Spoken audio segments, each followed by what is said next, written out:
What's up guys, it's Deepak Shukla here again from Serpwizz. Welcome back to our reports training, and now we're talking about the speed index. So if you've been given this section in the mobile section of the page speed summary and you're wondering what the frick is this, I want to talk a little bit about this. So ultimately, as you can see, our speed index is bloody slow at Pearl Lemon. It's something that I should have resolved. We've not resolved.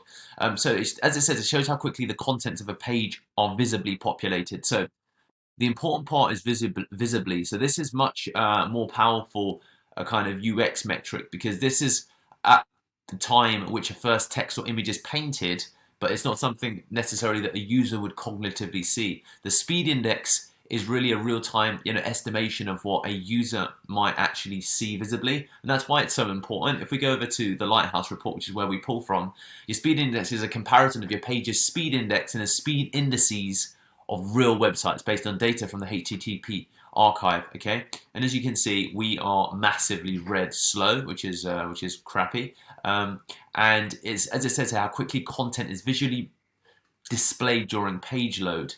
Okay, so that's visibly displayed, which is why it's damn important, because it's about the actual user experience of it. If we go into another element of it, I was looking at a couple of sites. Let's go, was it this one? Yeah.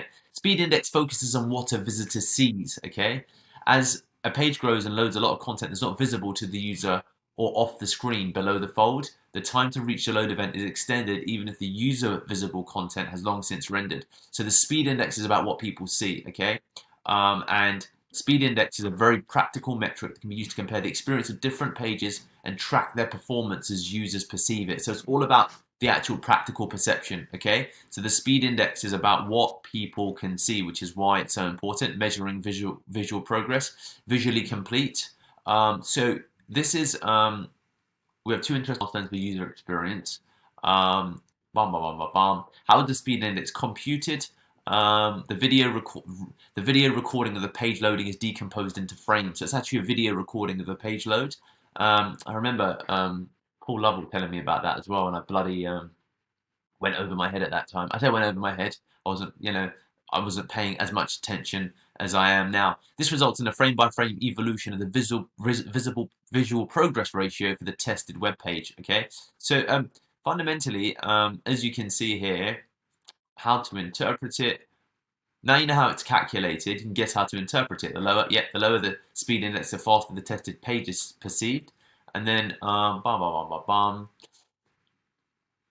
speed index has some limitations. It's sensitive to the viewport size. The viewport is the device that it's loading upon, and it's based upon the final state of the page being displayed, the visual progress, and animations, etc. can slow it down. But fundamentally, it's about the visual load, okay? And that's obviously very important. And we've got a really slow visual load, which is something that, we need to improve, and it's something that we're looking to ultimately try and fix. So that is what speed index is and why it's important. And, if your client asks, hopefully you've now got a really good sense of it. And I think that I was showing you, where is it, just to wrap up? Was it there? No, it was not there. Was it in here?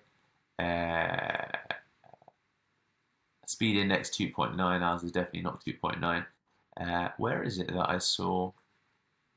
Oh wow, this is like a speed index optimization, and this is yeah, this is very similar to the stuff that I did just now on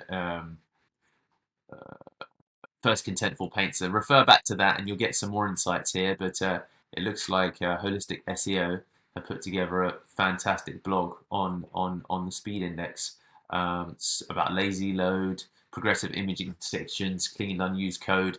So there is obviously something you can refer to. In time, we'll be building our own, but give it a Google, see what comes up, and you get an incredibly detailed. Okay, now it goes on to a different area. Anyway, so that's it, guys. Catch you in the next training.